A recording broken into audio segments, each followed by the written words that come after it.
তোর সামনে দাঁড়িয়ে তোর বর্দা তোর কাছে ক্ষমা চাইছে। মার আমায়, মার মার, লাঠি ধর লাঠি।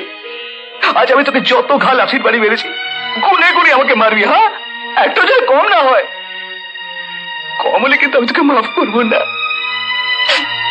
মার আমায়, মার মার। কিন্তু আমি তো অপরাধী দাদা, আমি তো অপরাধী। না না না রে, তুই তো চুরি করিসনি। কিন্তু আমি তো তোমাকে মিথ্যে বলেছি, জীবনে প্রথমবার আমি তোমায় মিথ্যে বলেছি। তুমি যখন আমাকে রাস্তায় মারছিলে তখন এই লাঠির একটা মারও আমার লাগেনি। তুমি তো তোমার বিশ্বাসকে মারছিলে গো। হ্যাঁ ভাই, তুমি তোর বিশ্বাসকে ফিরে পেয়েছো।